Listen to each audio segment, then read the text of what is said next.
Welcome to this deep dive. We're here to pull out the key insights to help you perform at your absolute best. And today we're really focusing on something critical for anyone pushing the limits in business, coaching, sports. Right. How do you sustain that high-level performance without, well, burning out? Exactly. And we're leaning heavily on Coach Ed Padalecki's work. Our main question then, drawing from Coach P, is pretty direct. How can high performers stay truly effective over the long haul? And Coach Padalecki brings in this great analogy right away, building on Stephen Covey, the idea of sharpening the saw. Okay, let's unpack that. What does that really mean for driven professionals and athletes? Well, fundamentally, it's this recognition that renewal, taking care of your energy, your focus, your skills isn't optional. It's not like an add-on. Coach P argues it's actually part of performing at your peak, integral to it. He sets this up with a really vivid image, doesn't he? The dull saw dilemma. Can you paint that picture for us? Sure, imagine someone sawing away furiously at a tree, just going at it. But they're not making much headway because, well, the saw's dull. Okay. And when someone suggests, hey, maybe take a break, sharpen that saw, the response is, I can't. I'm too busy sawing. Yeah, that hits home, doesn't it? I mean, how many of us, especially high achievers, feel exactly like that? Too busy, too driven to pause and recharge. That's precisely the point Coach Padalecki makes. It's a trap. This constant push, push, push mindset makes people see rest or recovery as getting in the way of progress. When actually, as Coach P lays out, using a dull tool just means less output for more effort. A sharp tool makes you way more efficient, more effective long term. It's kind of a paradox, right? Slowing down strategically is actually the fastest way forward. Exactly right. And that leads us straight into why renewal is so vital. Coach Ed Padalecki stresses it's just non-negotiable if you want sustained high performance. And this isn't just a nice idea. Coach P connects us to sports psychology, which gives it some real teeth. Yeah, what's really interesting there is how top athletes just get this instinctively. Their training isn't just about grinding harder. Right. It's very deliberately structured with recovery periods built in. They understand that stress plus rest equals adaptation. Growth happens during recovery. So it's not just about raw effort, it's the interplay. Effort and recovery. Okay, Coach P mentions 3 key areas for this renewal: physical, mental, and emotional. Let's take the physical first. Okay, so think about physical training. You wouldn't just train intensely every single day with no breaks. That'd be counterproductive. Sure, you'd break down. Exactly. And Coach Padalecki draws a direct line from that to our mental and emotional energy. Our brains, our emotions, they need recovery time too, just like muscles need time to repair. That makes a lot of sense. Just running hot constantly wears you down. Okay, what about the mental side of renewal? Well, high performers deal with a ton of stress, constant decisions. This leads to what's called decision fatigue. Your brain power gets depleted. Right. It clouds your thinking, affects judgment.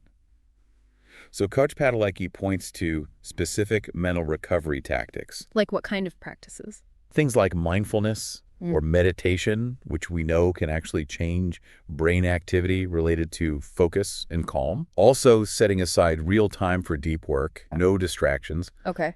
And consciously unplugging, stepping away from the constant information flow to let your mind reset and process. So these aren't just about zoning out. They're active ways to sharpen the mental saw, so to speak. Precisely. And then there's the emotional piece. Maybe less obvious sometimes, but just as important. Absolutely critical. Ignoring your emotional well-being consistently, that's a fast track to burnout. Coach Padalecki really emphasizes that leaders, athletes, anyone pushing hard needs to build in rituals for recharging. Rituals for recharging. What might those look like? Could be anything, really. Making dedicated time for family or friends, pursuing hobbies that you enjoy that take you away from work pressures, or even just scheduling short, structured breaks during the workday to step back and reset emotionally. These aren't nice-to-haves. They prevent you from running on empty. So the big message here, as Coach Pete puts it, is that real high performers recover as hard as they work. That's the core of it. And Coach Ed Padalecki doesn't just leave it there. He offers something practical for you listening. Sharpening your saw. A challenge for today. It's about doing something now. Okay, a challenge. Let's break it down. First step is identifying your dull saw areas.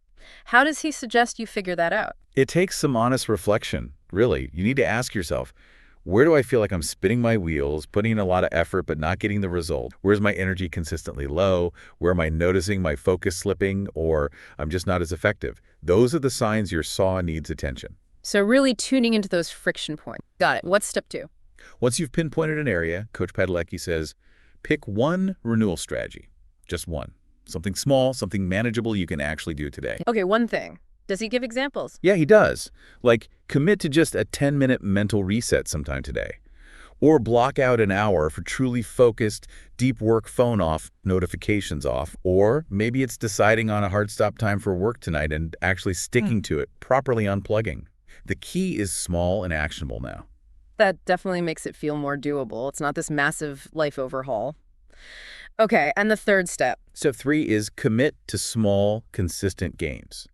Coach Padalecki really emphasizes this. Lasting high performance usually doesn't come from some huge, drastic change. It's the little things adding up. Exactly. It's the cumulative power of these small, consistent adjustments over time. Think marginal gains, but applied to your energy and focus. Now, Coach P takes us a step further with this cool concept of developing a chainsaw. What does that represent? The chainsaw is basically that next level. It represents a state where your renewal habits are so dialed in, so effective, that you unlock a significantly higher capacity for accomplishment. Wow. It's moving from just reacting when you feel dull to proactively building these systems that keep you operating at your absolute peak potential. And he uses some questions to get us thinking about that potential, right? He asks directly, if you really optimized your renewal, what could you achieve? What would that chainsaw version of you actually look like? They're powerful questions meant to get you thinking bigger about what's possible when you prioritize this stuff. It's about really picturing that next level of effectiveness that comes from staying sharp. And Coach Ed Padalecki wraps up with a very clear call to action. He does. It's simple. Take action today. Start sharpening your edge. Start cutting through your challenges with more power, more precision, and doing it efficiently over time. So wrapping up this deep dive, the message from Coach Ed Padalecki seems crystal clear. Renewal isn't a break from high performance. It's what enables sustainable high performance. It's absolutely essential, not a luxury. Which leads us to a final thought for you to consider. Where specifically, right now, does your saw feel the dullest? What's just one small act of renewal, one tiny adjustment you could commit to consistently that might start paving the path toward your own chainsaw effectiveness? We hope this gives you some food for thought as you continue on your journey.